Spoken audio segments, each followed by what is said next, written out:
Everyone welcome to the my new video. तो आज हम देखने वाले हैं अपन वेस्टमिनिस्टर ब्रिज, जिसे विलियम वर्ड्सवर्थ ने लिखा है।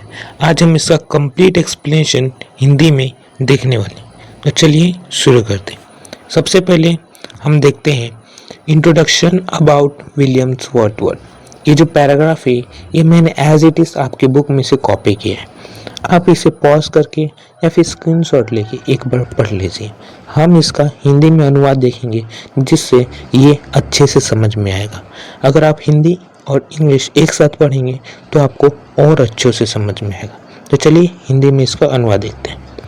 विलियम वर्ड्सवर्थ का जन्म 7 अप्रैल 1770 को हुआ था। वे एक प्रमुख अंग्रेजी रोमांटिक कवि थे। वे संयुक्त राष्ट्र के राज्य सम्मानित कवि लॉरिएट थे, जो रानी विक्टोरिया के दरबार में 1843 से अपनी मृत्यु 23 अप्रैल 1850 तक रहे। वे अंग्रेजी प्रकृति कवियों के अग्रणी थे। उन्हीं कविता संग्रह लिरिकल बैलाड्स को रोमांटिक साहित्यिक सिद्धांत का केंद्रीय कार्य माना जाता है। कविता ओपन वेस्टमिनिस्टर ब्रिज उनके रोमांटिक कविताओं का सर्वोत्तम उदाहरणों में से एक है। अब हम देखते हैं इंट्रोडक्शन अबाउट द पोएम। ये पैराग्राफ मैंने आपके बुक में से कॉपी किया है, आप पढ़ लेना। हम हिंदी में अनुवाद दें। Open Westminster bridge Williams Wordsworth द्वारा रचित एक पैटागॉन सोनेट है, जिसमें वे लंदन के वेस्टमिनिस्टर ब्रिज से भोर के समय इस शहर की सुंदरता का वर्णन करते। कवि उनके सामने दिखने वाले पौराणिक परिदृश्य, सुंदरता, शांति और निस्तब्धता से मोहित हो गए थे। यह कविता पहली बार 1807 में 2 खंडों वाली कलेक्शन ऑफ पोएम्स में प्रकाशित हुई थी। दोस्तों, पैटागॉन सोनेट का मतलब है पहला 8 लाइन और फिर 6 लाइन। पहले को ऑक्टेव बोलते, फिर सोनेट बोलते। तो सबसे पहले हम लोग ऑक्टेव फर्स्ट 8 लाइन हम देखने वाले। तो इसका हिंदी में अनुवाद है कि कवि ऐसा कहते हैं, मानो एक जीवंत कहानी सुना रहे। धरती माता पर इससे सुंदर कोई नजारा नहीं बिखारा, जो आत्मा का स्वामी होकर भी इस भव्य दृश्य को, जो हृदय को छू लेने वाली इस महिमा को अनदेखा कर गुजर जाए, वह तो बिल्कुल सुस्त और भाव शून्य है।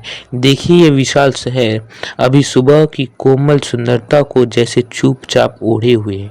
शांत स्वर में बिना किसी आड़ के नग्न और निर्भीक जहाज लहराते, मीनारे छूती आकाश को, गुंबद चमकते नाट्यशालाएं और मंदिर सब खुले किताबों की तरह।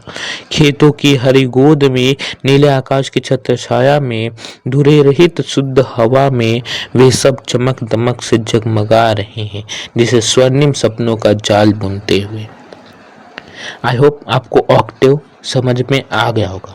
आप इसे पॉज करके एक बार और अच्छे से मन लगा के शांति पूर्वक मन से इसे पढ़िए और समझने की कोशिश करिए। आई होप आपको समझ में आ जाएगा। अब हम इसके लास्ट 6 लाइन मीन्स सेस्टेट को देखने वाले।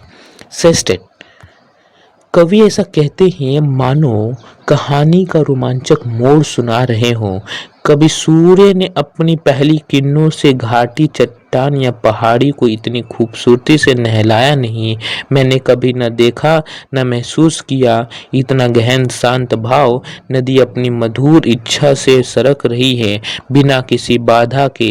हे प्रिय ईश्वर, घर घर तक सोए हुए प्रतीत हो रहे हैं, और वह विशाल हृदय, पूरा शहर पूरी तरह शांत पड़ा है, धड़कन थमी हुई सी है।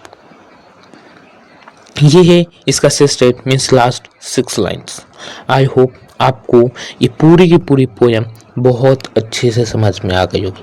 और पेपर के प्रॉस्पेरेटिव से इसके अंदर जो मुश्किल वर्ड्स है, इसका अनुवाद, इसका हिंदी में मतलब और इसका उदाहरण मैंने यहाँ पे वोकैबुलरी सेक्शन में दिया हुआ है।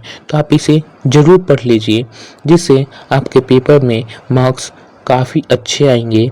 इसके ऊपर 2 से 3 मार्क्स के क्वेश्चंस आराम से बनते हैं। आई होप आपको पसंद आ गया होगा। अगर आगे के पोएम और आप चाहते हो कि मैं इसके एप्रिसिएशन दूं, तो मेरे चैनल को प्लीज़ सब्सक्राइब कर लीजिए और बने रहिए। धन्यवाद।